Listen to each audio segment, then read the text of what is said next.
पढ़ेंगे भारत में उद्योग और भारत में जो इंडस्ट्रीज है वो किस प्रकार से पाई जाती है।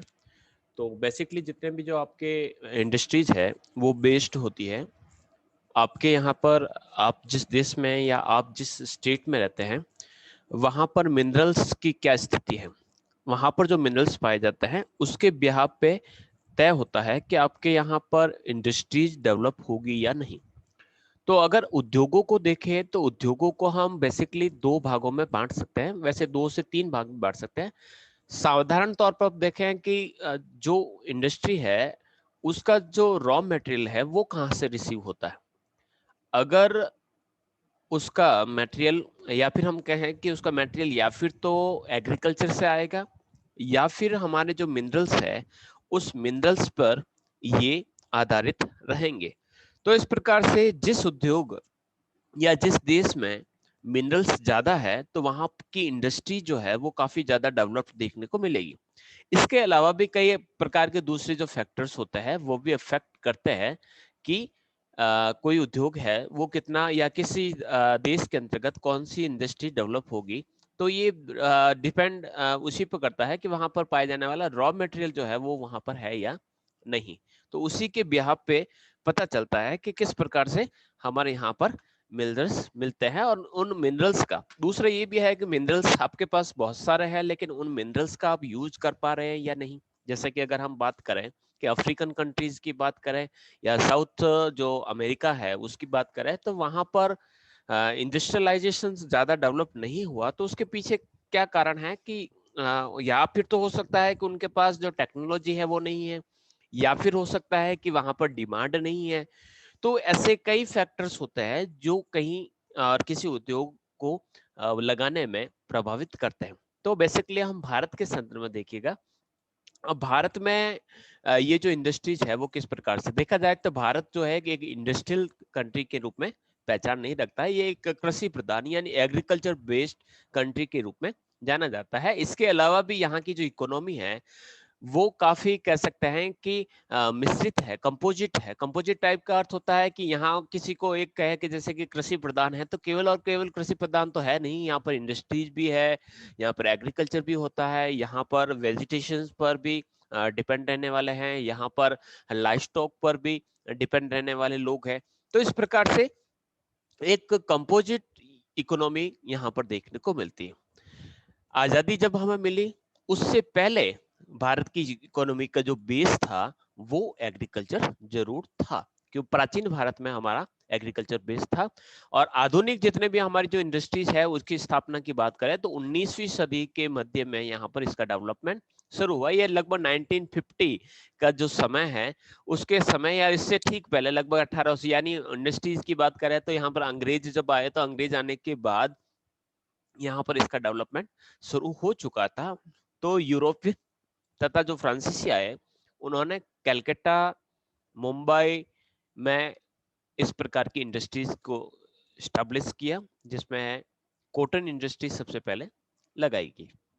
फर्स्ट वर्ल्ड वॉर हुआ और फर्स्ट वर्ल्ड वॉर में जो खर्च लगा या वहां की जो अर्थव्यवस्था जो कंट्री इन्वॉल्व हुई तो उन इन्वॉल्व जो कंट्रीज थी वहां पर कई समस्या आई। तो भारत जो था उस समय ब्रिटिश एक उपनिवेश के रूप में था। तो यहाँ पर इंडस्ट्री को डेवलप किया गया ताकि वहां पर जो युद्ध में जो हानि हुई है उसकी पूर्ति की जाए। तो गुजरात में उस समय कॉटन इंडस्ट्री, बंगाल में जूट इंडस्ट्री, उड़ीसा और वेस्ट बंगाल के अंतर्गत आपका कोल इंडस्ट्री, आसाम में टी इंडस्ट्री का काफी डेवलपमेंट हुआ। तो सूती वस्त्र के अलावा सभी जो उद्योग है उन सभी पर विदेशियों का अधिकार था। यानी सूती वस्त्र जो उद्योग था उस पर जो अधिकार था वो बेसिकली उस समय से भारत या भारतवासियों का ही उस पर अधिकार था। फर्स्ट वर्ल्ड वॉर के बाद iron and steel industry, cement, कागज, शक्कर, कांच, वस्त्र, चमड़ा उद्योगों में काफी उन्नति देखने को मिली। अब सेकेंड वर्ल्ड वॉर के बाद क्या स्थिति रही, तो भारत के साथ क्या समस्या थी, यहाँ पर टेक्नोलॉजी नहीं थी, ट्रांसपोर्टेशन का काफी डेवलपमेंट नहीं था, और जो बड़ी बड़ी इंडस्ट्री थी उसको गवर्नमेंट की तरफ से किसी प्रकार का सपोर्ट नहीं मिल रहा था। तो दोनों जो वर्ल्ड वार हुए उनके बीच और हमारी जो आजादी है उससे पहले हमारे यहाँ पर इंडस्ट्री का काफी डेवलपमेंट हुआ। वर्ल्ड वार के दौरान यहाँ पर Hindustan aircraft company, aluminium industry, जितने भी आपके जो उद्योग, अस्त्र और शस्त्र आप जानते होंगे, अस्त्र क्या होते हैं और शस्त्र क्या होते हैं। तो इस प्रकार की इंडस्ट्रीज का डेवलपमेंट हुआ। तो इस प्रकार से यहाँ पर रॉजर मिशन लगाया गया और रॉजर मिशन में 1940 का जो टाइम था उस समय यहाँ पर उद्योगों के विस्तार पर बल दिया गया। भारत के अगर पूरा टोटल इंडस्ट्रीज की बात करें तो बहुत सारे उद्योग हैं। तो यहाँ पर ये सारे के सारे उद्योग हैं।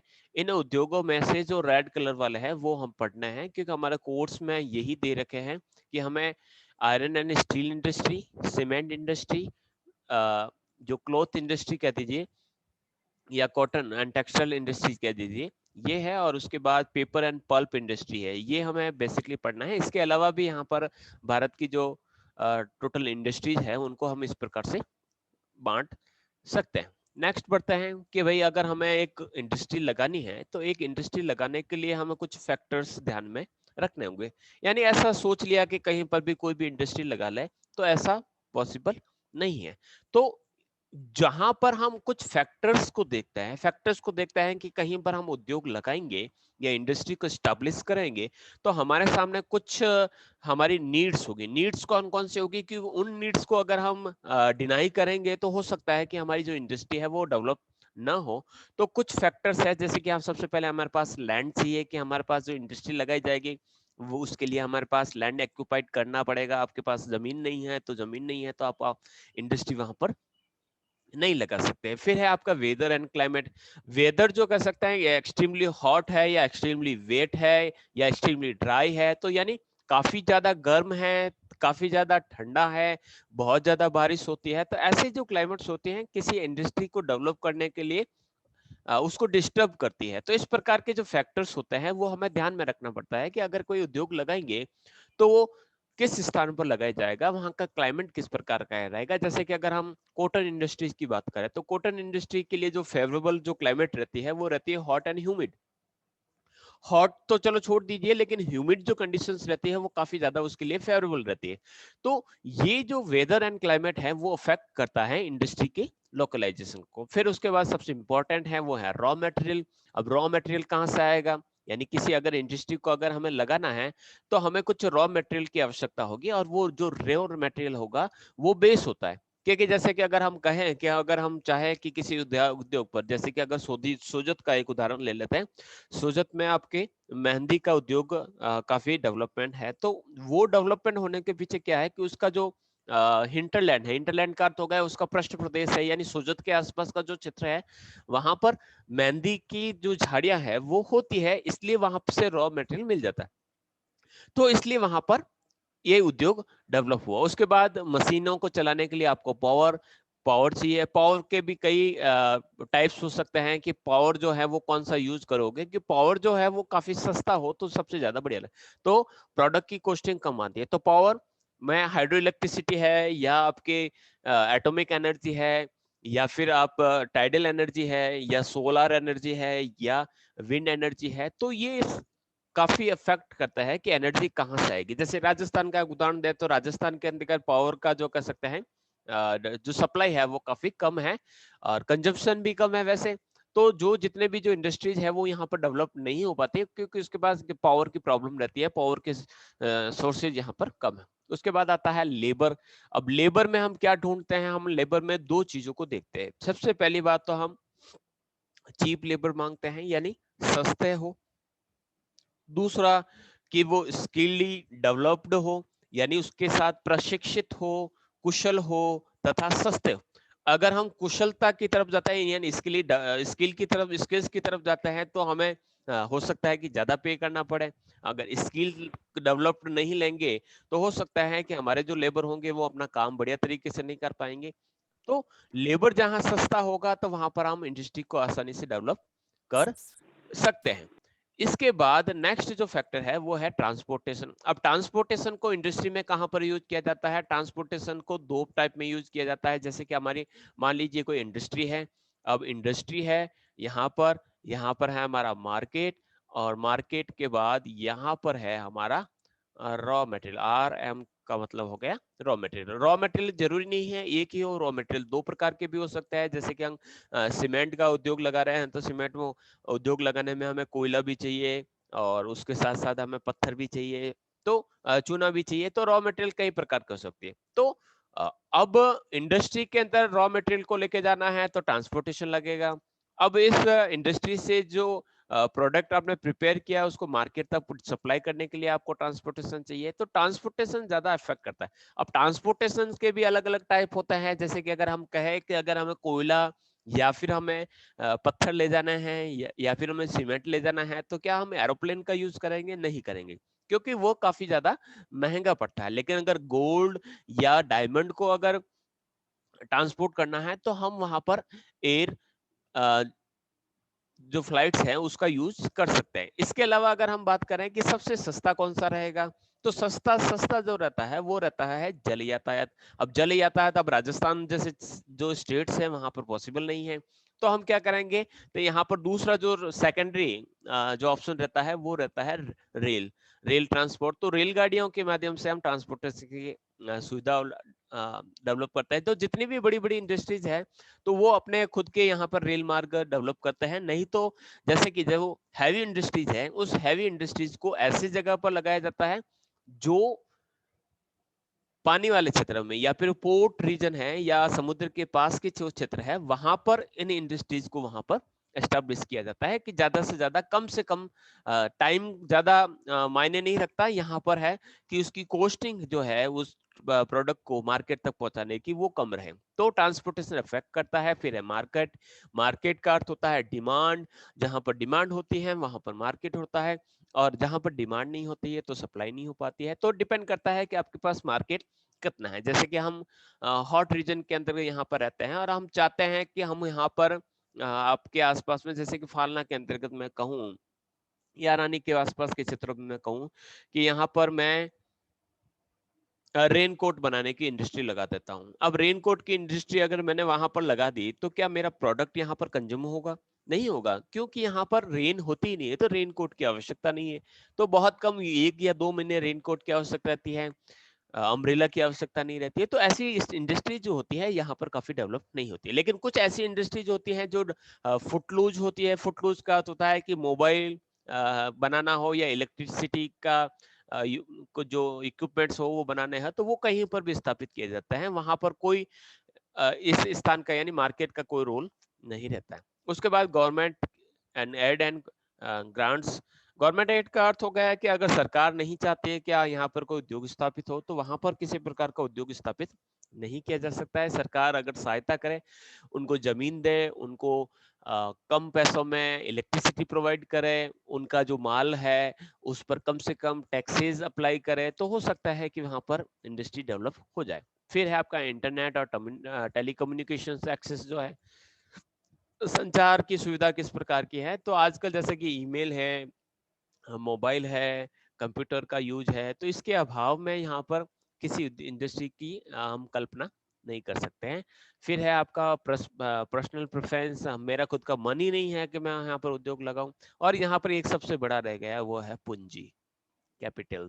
अगर आपके जेब में पैसा नहीं है तो आप वहां पर उद्योग नहीं लगा सकते। तो ये कुछ फैक्टर्स है जो डिटरमाइनिंग करता है इंडस्ट्रियल लोकेशन। इसको इंडस्ट्रियल लोकलाइजेशन कहते हैं, उद्योग स्थानीयकरण कहते हैं। कई बार ऐसा प्रश्न पूछा जाता है कि इंडस्ट्री को हम लगाएं तो क्यों लगाएं और कहां पर लगाएं। आगे बढ़ते हैं। तो सबसे पहले हम आयरन एंड स्टील इंडस्ट्री को बताते हैं। तो आयरन क्या है? तो आयरन के अगर हम महत्व की बात करें तो कोई भी छोटी सुई ले लीजिए या बड़ी सी बड़ी मशीनें ले लीजिए, सब जो जितनी भी जो इक्विपमेंट्स हैं वो ज्यादातर आपके आयरन से बने रहते हैं। तो आयरन जो है हमारे जीवन का एक महत्वपूर्ण हिस्सा है। और आर्थिक विकास की धुरी भी कहा जा सकता है और बेस इंडस्ट्री कहा जाता है। बेस इंडस्ट्री क्यों कहा जाता है? आधारभूत उद्योग।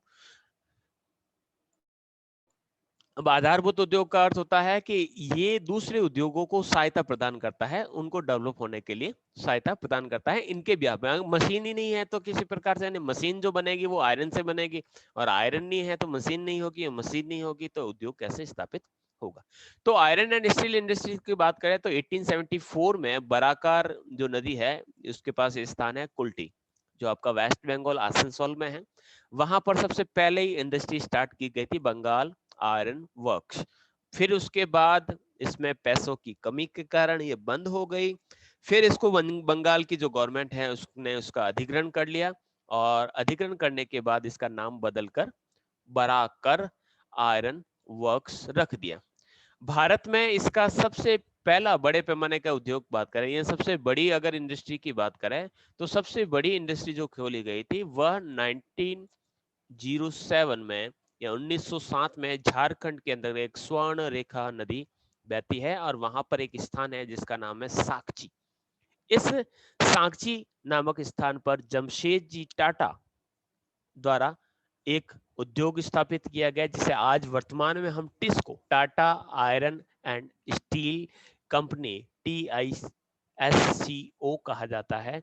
तो यह सबसे पहला और सबसे बड़ा कारखाना था, प्राइवेट था, रतन टाटा ने द्वारा, और इस साकची को अभी टाटा नगर भी कहा जाता है। उसके बाद जितने जो 5 ईयर प्लान्स रहे, तो 5 ईयर्स प्लान जितने भी रहे उसमें काफी ध्यान दिया गया, और लगभग वर्तमान में लगभग अभी 7 जो ऐसी इंडस्ट्रीज हैं जहां पर आयरन एंड स्टील उत्पादित किया जाता है। तो टिस्को, जिसे Tata iron and steel company कहा जाता है, जमशेदपुर में सबसे बड़ा कारखाना है। भारत का लगभग 20% जो आयरन है वहीं से डेवलप होता है। बोकारो, जमशेदपुर और उड़ीसा से इसे कोयला एवं लोहा प्राप्त होता है। ठीक है। अब ये जमशेदपुर कहाँ है, ये रहा जमशेदपुर। अब जमशेदपुर से रॉ मटेरियल कहाँ आएगा, तो यहाँ पर बोकारो से आएगा एक, बोकारो, फिर है आपका उड़ीसा। तो उड़ीसा के अंतर्गत आपके ये जो क्षेत्र है, यानी आसपास का क्षेत्र, ये जो पूरा का पूरा रीजन है, ये इंडस्ट्री के, हैवी इंडस्ट्री से काफी डेवलपमेंट माना जाता है। फिर है IISCO, Indian iron and steel company, जिसकी स्थापना 1874 में की गई, और भारत में सर्वाधिक लोहे की ढुलाई करने वाला उद्योग है। और इस उद्योग में बर्नपुर, हीरापुर और कुल्टी, कुल्टी जो वेस्ट बंगाल में है, इसकी 3 यूनिट्स है, एक बर्नपुर में है, एक हीरापुर में है, और एक कुल्टी। तो ये रहा बर्नपुर, ठीक है, हीरापुर और कुल्टी इसके अंतर्गत नहीं दिखाई देगा। ये तीनों यूनिट यहाँ पर देखने को मिलती है। अगर हमारी फ्रीडम से पहले अगर बात करें तो कौन कौन से यहाँ पर इंडस्ट्री रही, तो सबसे पहले आयरन, जो Indian iron and steel company, जो आपके 1918 के अंतर्गत दामोदर जो रिवर है उसमें हीरापुर, जिसे ये बाद में बर्नपुर कहा गया, उस पर स्थापित की गई। 1922 से यहाँ पर डेवलप प्रोडक्शन स्टार्ट हुआ, और उसके बाद कुल्टी, बर्नपुर और हीरापुर को इसके अंदर ऐड किया गया। ये अभी हमने इसको कहा था, इसको हमने कहा था आइस्को, इसको आयरन स्टील एंड कंपनी। अब इसको दो जगह पर, जैसे कि यहाँ पर 1918 दिए रखा है, वहां पर भी ये कह सकते हैं कि उसको भारत के अंदर कह सकते हैं कि ये स्थानीय रूप से इसका नाम इस प्रकार से रखा गया। फिर है आपके मिस्को कहा जाता है, Mysore iron and steel company, 1923 में ये आपके मैसूर जो कर्नाटक में है, वहां पर एक भद्रावती जो है वहां पर इसे स्टार्ट किया गया। और अभी इसका जो नाम है वो Visvesvaraya, VISCO, Visvesvaraya iron, double आई नहीं है, ये विस्को कहा जाता है, ऐसे Visvesvaraya iron and steel company के नाम से जाना जाता है। फिर है स्टील कॉर्पोरेशन ऑफ बंगाल, जो आपके बनपुर में स्थापित किया गया, और फिर उसको ये जो है इसको के अंदर उसको वापस बाद में ऐड कर दिया गया। फिर उसके बाद बात करते हैं आपके फ्रीडम के बाद, तो सेकंड जो ईयर प्लान था 1956 से 61, उसमें यहाँ पर भिलाई, भिलाई दुर्ग छत्तीसगढ़ में है, और ये रूस, रशिया की सहायता से इसे डेवलप किया गया, स्टैब्लिश किया गया 1955। उसके बाद ये आपके हिंदुस्तान स्टील, जिसे दुर्गापुर, दुर्गापुर जो है वो ब्रिटेन की सहायता से, ब्रिटेन की सहायता से वेस्ट बंगाल का दुर्गापुर है वहां पर स्थापित किया गया। फिर आपका थर्ड जो ईयर 5 ईयर प्लान था उसके अंदर बोकारो, बोकारो 1968 में स्टैब्लिश किया गया बिहार के अंतर्गत, जो अभी झारखंड के अंतर्गत आता है, और उस समय बिहार में स्थापित किया गया था, लेकिन अभी जो है ये बोकारो जो है वह अब झारखंड के अंतर्गत है। तो यहाँ पर ये भी रसिया की सहायता से स्टैब्लिश किया गया। फिर जो फोर्थ 5 ईयर प्लान था, उसमें सेलम, विशाखापट्टनम और विजयनगर के अंतर्गत ये इंडस्ट्रीज डेवलप की गई। सेल जो है स्टील अथॉरिटी ऑफ इंडिया जो है क्या करता है, तो ये आपके डिपार्टमेंट वेयर हाउस करता है, कंसाइनमेंट एजेंसी यार्ड है, इंटरनेशनल ट्रेड डिवीजन है, डिस्ट्रीब्यूटर है, dealer, customer contact office, branch sales office, ये पूरा का पूरा इनका ऑर्गेनाइजेशन है सेल का। सेल क्या करता है, तो 24 जनवरी 1973 में 2000 करोड़ में की कैपिटल के साथ इसको स्टैब्लिश किया गया, जिसे भारत इस्पात प्राधिकरण के नाम से जाना जाता है। ये बेसिकली क्या करता है, मॉनिटरिंग करता है दुर्गापुर, ये बोकारो, राउरकेला, बर्नपुर, सेलम, विश्वेश्वरैया, इन सभी को मिलाकर इनका जो ऑर्गेनाइजेशन है इनको संभालने का पूरा का पूरा जिम्मेदारी इसको दी गई। 2014 में भारत, चीन, जापान, अमेरिका के बाद वर्ल्ड का 4th सबसे बड़ा स्टील प्रोड्यूसर कंट्री के नाम में जाना जाता है। स्पिंच आयरन के उत्पादन में भारत विश्व में प्रथम स्थान पर है। भारत का फर्स्ट कोस्टल जो आयरन इंडस्ट्री है वो विशाखापट्टनम आंध्र प्रदेश के अंदर एस्टैब्लिश की गई। ये मैप है, इस मैप में सारे सारे जो सेल और उसके साथ साथ की जो कंट्री है, तो ये यहाँ पर कॉर्पोरेट जो आपके इनके ऑफिसेज है उनके बारे में है। फिर ये जो स्टील प्लांट है, तो स्टील प्लांट के लिए ये साइन दे रखा है, तो स्टील प्लांट कहाँ कहाँ पर है, तो यहाँ पर है वेस्ट बंगाल के अंतर्गत आपके बर्नपुर है, दुर्गापुर है, ये हल्दिया है। इसके अलावा यहाँ पर छत्तीसगढ़ के अंतर्गत देखेंगे तो छत्तीसगढ़ के अंदर यहाँ पर ये आपके भिलाई है। इसके अलावा यहाँ पर जो भुवनेश्वर है, राउरकेला है, तो वहां पर ये सारी सारी इंडस्ट्रीज जो है एस्टेब्लिश की गई है। तो ये पूरा का पूरा वर्ल्ड, पूरे इंडिया का मैप है। इस इंडिया के मैप में जितने भी भारत के अंदर जितने भी स्टील जो इंडस्ट्रीज है वो कहाँ कहाँ पर है वो यहाँ पर बताई गई है। नेक्स्ट बढ़ते हैं, दूसरा जो महत्वपूर्ण उद्योग है जिसका नाम है सूती वस्त्र उद्योग, कॉटन इंडस्ट्री। फर्स्ट जो कॉटन मिल है वो 1818 में लगभग कोलकाता के पास एक फोर्ट ग्लास्टर में स्थापित किया गया था, लेकिन ये असफल रही, यानी सफल नहीं रह पाई। फिर उसके बाद सबसे पहली जो सफल जो कारखाना है वो 1854 में मुंबई में कवासी जो डाबर है उसके द्वारा इस खोला गया। 1856 में इसका प्रोडक्शन स्टार्ट हुआ। और इन इंडस्ट्रीज की बात करें, कॉटन और टेक्सटाइल इंडस्ट्री, तो सबसे ज्यादा इसका जो सेंटर है वो आपको महाराष्ट्र एंड गुजरात के अंतर्गत देखने को मिलता है। उसके पीछे छोटा सा एक कारण है कि देखिएगा, अगर कॉटन इंडस्ट्री है तो सबसे पहले कोई भी इंडस्ट्री ले लीजिए, हमें जाना है उसके रॉ मटेरियल पर, तो उसका रॉ मटेरियल क्या है, कपास। और कपास कहाँ होगा, तो जहां पर भी ब्लैक सॉइल होगा वहां पर आपको कपास मिलेगा, तो वो एक फेवरेबल कंडीशन है। और जहां पर रॉ मटेरियल मिलेगा वहां पर आपकी इंडस्ट्रीज ज्यादा डेवलपमेंट होगी। इसके अलावा अन्य जो है वो वेस्ट बंगाल है, एमपी है, तमिलनाडु है, आंध्र प्रदेश, केरल, यूपी जो है, वो सारे सारी जो कंट्रीज है वह कॉटन इंडस्ट्रीज के लिए जानी जाती है। मुंबई जो है उसको वस्त्रों की राजधानी यानी कॉटनोपोलिस के नाम से इसे जाना जाता है। भारत में अगर सूती वस्त्र उद्योगों के केंद्र कौन कौन से हैं, तो इस मैप के माध्यम से देख सकते हैं। कानपुर को उत्तर भारत का, नॉर्थ इंडिया का मैनचेस्टर कहा जाता है। मैनचेस्टर एक्चुअली में क्या है, ये ब्रिटेन का एक शहर है जो सूती वस्त्रों के उस समय विश्व का प्रमुख जो सूती वस्त्रों का केंद्र था वो माना जाता है। इसी प्रकार से जो कोयम्बटूर है उसको साउथ इंडिया का मैनचेस्टर कहा जाता है। अहमदाबाद को भारत का बोस्टन कहा जाता है। भारतीय जो इकोनॉमी है उसके अंदर कपड़ा उद्योग में कृषि के बाद दूसरा स्थान है। फर्स्ट है एग्रीकल्चर, यानी जो आपकी जीडीपी है उसमें सबसे जो रोल के देखे तो एग्रीकल्चर के बाद सेकंड नंबर है। सबसे प्राचीन उद्योग है, काफी बड़ा उद्योग है, और भारत में सबसे ज्यादा रोजगार, एम्प्लॉयमेंट जो है वो देने वाला जो है वो सबसे बड़ा उद्योग है। लगभग वस्त्र उद्योग का 14%, जितने भी जो उद्योग है उसमें 40% योगदान है। सकल घरेलू उत्पादन जो है उसमें 4% का रोल है। और जो टोटल आपके जो निर्यात किया जाता है, तो जो एक्सपोर्ट किया जाता है उस एक्सपोर्ट में 11% इसका रोल है। रोजगार देने की दृष्टि से कृषि के बाद दूसरा सबसे बड़ा ये रीजन कहलाता है। नेक्स्ट है आपका शक्कर उद्योग। अब जैसे कि अगर हमने इसको यहीं पर नहीं छोड़ा है, थोड़ा सा मैं यहाँ पर थोड़ा सा और डिस्कस करना चाहूंगा कि सूती वस्त्र वगैरह की बात करें तो सूती वस्त्र उद्योग तो वैसे तो भारत में, लेकिन जो बेस्ड है जो महाराष्ट्र, गुजरात, तमिलनाडु, उत्तर प्रदेश, पश्चिम बंगाल, पंजाब, मध्य प्रदेश, राजस्थान, कर्नाटक, ये प्रमुख प्रमुख इसके क्षेत्र हैं जहां पर कॉटन या कॉटन से रिलेटेड उद्योग है। क्यों बनाया जाता है? क्योंकि वहां पर रॉ मटेरियल आसानी से मिल जाता है। फिर है आपका चीनी उद्योग या शक्कर उद्योग या इसे सुगर इंडस्ट्रीज कह सकते हैं। तो सुगर इंडस्ट्रीज की बात करें तो विश्व में गन्ना और गन्ना से जितने भी जो प्रोडक्ट बनाए जाते हैं उसमें भारत काफी बड़ा नाम रखता है।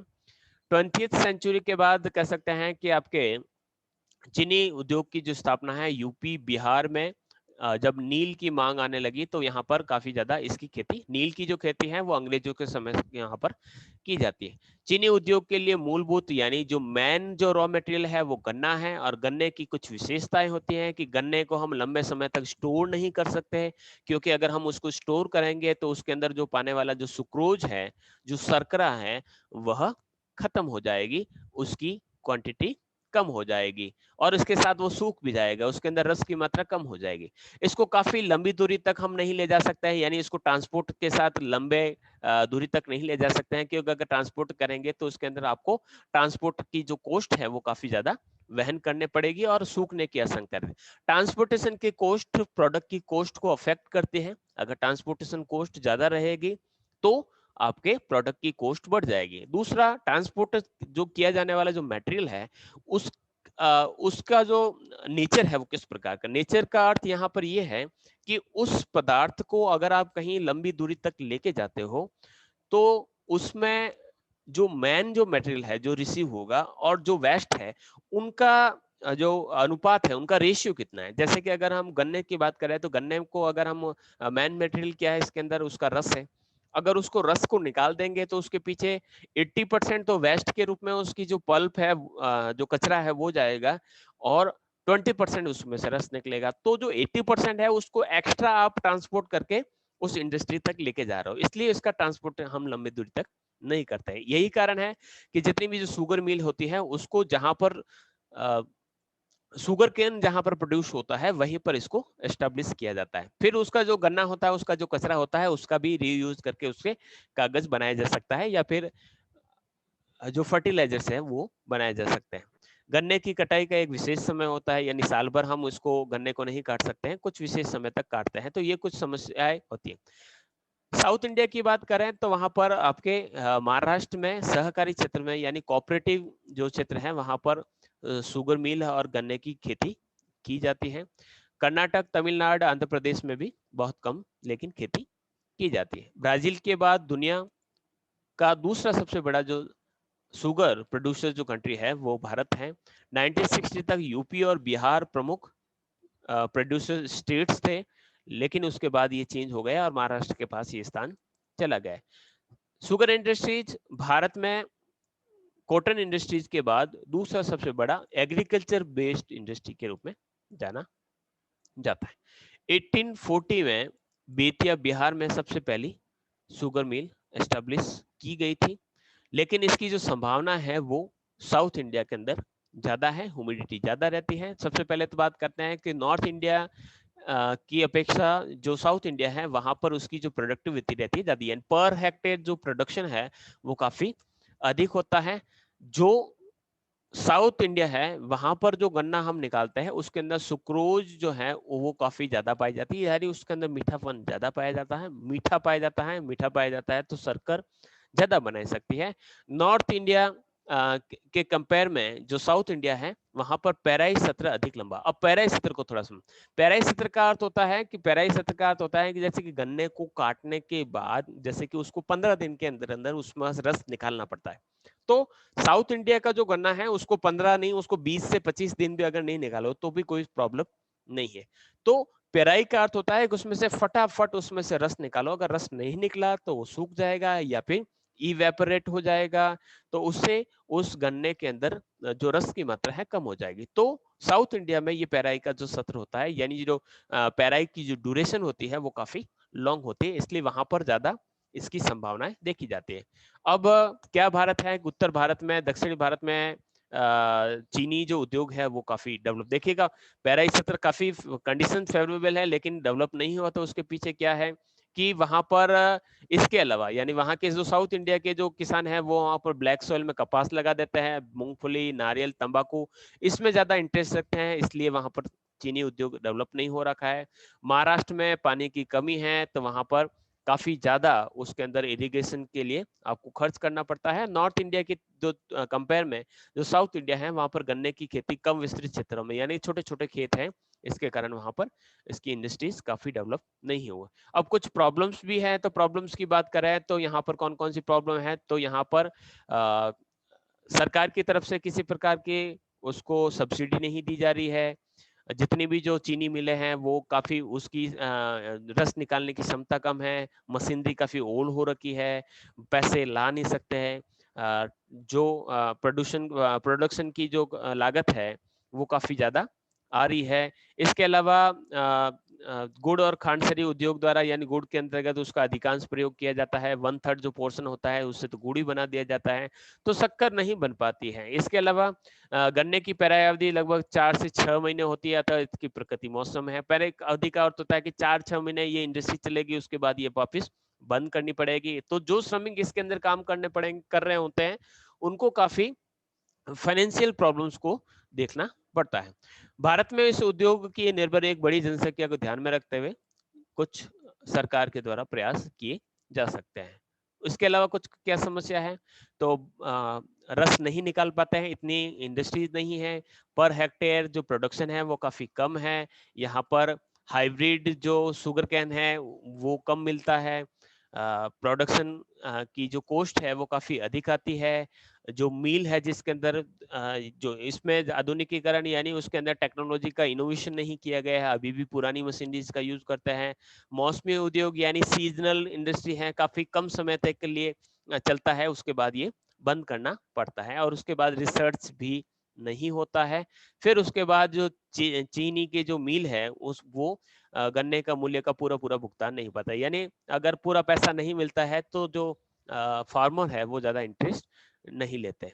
ये पूरे पूरे क्षेत्र हैं, तो यूपी है जो सबसे बड़ा प्रोड्यूसर है, और उसके बाद ये पूरे पूरे यूपी के जो क्षेत्र हैं। क्या कारण है कि यहाँ पर सबसे ज्यादा होती है, तो यहाँ पर नदियों के बीच का क्षेत्र, दो नदियों के बीच का जो क्षेत्र होता है उसे दो आब कहा जाता है, तो काफी ज्यादा उपजाऊ मिट्टी होने के कारण, एलुवियल सॉइल्स की डिपॉजिट होने के कारण यूपी में इसका उत्पादन किया जाता है। उसके बाद है बिहार, तो अनुकूल जलवायु है, काफी अच्छी मशीनरी का यूज है, और सरकार भी इन्हें काफी प्रोत्साहन देती है। तो ये प्रमुख केंद्र है बिहार के। फिर पंजाब में लगभग 24 मील है, 16 सरकारी के अंतर्गत है, और 8 जो है वो प्राइवेट के अंतर्गत है, और उसमें से भी काफी बंद है। फगवाड़ा और धुरी यहाँ के प्रमुख क्षेत्र है। इसके अलावा हरियाणा, हरियाणा में भी इसका काफी डेवलपमेंट हुआ है, ये मैं आपको पीडीएफ पे प्रोवाइड करवा दूंगा। आगे बढ़ते हैं। कर्नाटक में 41 मिले हैं, और रोजगार, परिवहन और किशोरी, यानी जो इंडस्ट्री के लोकलाइजेशन की जो फैक्टर है जहां पर बढ़िया होंगे वहां पर इस प्रकार की जो इंडस्ट्री है वो काफी अच्छी डेवलप होगी। फिर है सीमेंट उद्योग। अब विश्व में सबसे पहले सीमेंट का 1824 में पोर्टलैंड जो नामक है वहां पर किया गया था। यही कारण है कि सीमेंट की क्वालिटी का नाम ही पोर्टलैंड किया गया। भारत की बात करें तो 1904 में मद्रास, जो अभी चेन्नई कहलाता है, वहां पर फर्स्ट सीमेंट का कारखाना खोला गया, लेकिन वह फेल्ड रहा। उसके बाद 1912 और 14 के बीच में 3 बड़े कारखाने खोले गए। एक तो पोरबंदर में खोला गया, गुजरात में, कटनी एमपी में, और लाखेरी जो बूंदी जो राजस्थान में है वहां पर ये उद्योग खोले गए। मद्रास के बाद 1913 12-13 की अवधि में पोरबंदर के अंतर्गत ये कारखाने की स्थापित की, और 1914 से यहाँ पर प्रोडक्शन स्टार्ट हुआ। भारत में जो 1824 में जब सीमेंट का अधिकार 1824 में हो रखा था पोर्टलैंड में, उसके बाद यहाँ पर 1904 में गुजरात में सबसे पहला कारखाना स्थापित किया गया, जो स्टार्ट हुआ। मद्रास में स्टार्ट हो चुका था, लेकिन सबसे पहला, यानी चेन्नई में पहला स्थापित कर दिया गया था, लेकिन वो फेल्ड हुआ था। तो 1904 में यहाँ पर उत्पादन, तो 1912-13 में गुजरात में सफल कारखाना, यानी फर्स्ट जो सक्सेसफुली जो इंडस्ट्री थी वो 1912-13 में एस्टेब्लिश की गई। उसके बाद 1914 में मध्य प्रदेश का कटनी है, तो वहां पर, और उसके बाद बूंदी पोर्टलैंड सीमेंट जो कंपनी है वो लाखेरी राजस्थान में सीमेंट का स्थापित किया गया। उसके बाद द्वारिका और वगैरह जो जितने भी जो क्षेत्र हैं वहां पर इंडस्ट्री लगेगी। 1924 में भारत सरकार द्वारा सीमेंट उद्योग को काफी सहयोग दिया गया और उसके बाद धीरे धीरे ये उद्योग बढ़ते गए और इसकी जो संख्या है वह लगभग 1950-51 में जब सीमेंट उद्यान है वो 27 लाख टन तक पहुंच चुका और धीरे धीरे इसकी मांग जैसे जैसे हमारी जो अर्बनाइजेशन बढ़ा है और इसकी डिमांड बढ़ी है। अब यहाँ पर भारत में यहाँ पर रॉ मटेरियल है तो कच्चा माल जहाँ भारी होता है, कच्चा माल अधिक भारी होता है और सस्ता होता है, तो ट्रांसपोर्टेशन किया जाए तो काफ़ी ज़्यादा प्रॉब्लम आती है, इसलिए जहाँ कहीं भी रॉ मटेरियल मिलता है तो वहाँ पर इसको एस्टेब्लिश किया जाता है। तो मेन जो है वो लाइमस्टोन है, जो मेन मटेरियल है लगभग 60% जो जो मटेरियल यही यूज़ होता है। इसके अलावा जहाँ कहीं पर भी चूना पत्थर मिलेगा वहाँ पर ये इंडस्ट्री डेवलप की जाएगी। इसके अलावा सिलिका, एल्यूमीनियम का भी यूज़ किया जाता है जो इसके लिए लगभग 1 टन आपको सीमेंट बनाना है तो लगभग 250 आप किलो कोयले की आवश्यकता रहती है। कम मूल्य वाला उत्पाद है तो ट्रांसपोर्टेशन का चार्ज अधिक होने के कारण इस उद्योग की जो स्थापना होती है जहां पर डिमांड है उन क्षेत्रों के अंदर इसको स्टैब्लिश किया जाता है। सीमेंट के क्षेत्रों की बात करें तो ये स्टेट वाइज आपके अलग अलग क्षेत्र हैं जहां पर सीमेंट के उद्योग स्थापित किए गए हैं। गुजरात है, राजस्थान में सवाई माधोपुर, लाकेरी, चित्तौड़गढ़, ये चित्तौड़गढ़ है, उदयपुर, सिरोही के अंतर्गत स्टैब्लिश किए गए। कुछ प्रॉब्लम्स है, बहुत ज्यादा पूंजी चाहिए आपको, उद्योगों से आपको काफी लाभ कम मिलता है तो पूंजीपति जो है वही भी इन्वेस्ट कर सकते हैं। इलेक्ट्रिसिटी की कमी है, इसके साथ साथ इलेक्ट्रिसिटी की कम होने के कारण कह सकते हैं कि इसको ज्यादा लंबे समय तक देखने का। इसके अलावा ग्रीन हाउस जो गैस है उसका जो इमिशंस होता है तो ये कई समस्या देखी जा सकती है। फिर लास्ट है आपका कागज उद्योग। तो कागज उद्योग जो है वो काफी मूलभूत उद्योग है, मानव की आवश्यकताओं से जुड़ा हुआ उद्योग है और हमारे लिए कागज कितना महत्वपूर्ण है इसलिए इसको व्हाइट गोल्ड भी कहा जाता है। महत्व की बात करें तो रोजगार मिलता है, फिर उसके बाद इसको लिखने किताबें जितनी भी है वो इसी से बनती है। औषधियों की पैकेजिंग है, बायोडिग्रेडेबल है यानी रिसाइकलिंग किया जा सकता है आसानी से, प्लास्टिक और टीन का इसके बजाय इसका यूज किया जा सकता है। इसके अलावा जो कागज और है उसका वापस उसको कागज यानी उसकी जो पल्प है यानी जो लकड़ियों की जो पल्प या कचरा है उसको रिसाइकल करके कागज बनाया जा सकता है। तो ये कुछ है विशेषताएं जो कागज उद्योग के लिए काफी है। तो कागज उद्योग जो है तो हमारे लिए काफी इंपॉर्टेंट है, लेकिन इससे काफी ज्यादा प्रदूषण होता है। इसको रेड जो श्रेणी है उसके अंदर रखा जाता है। ये कागज और पल्प इंडस्ट्रीज आपके इस प्रकार से कंप्लीट हो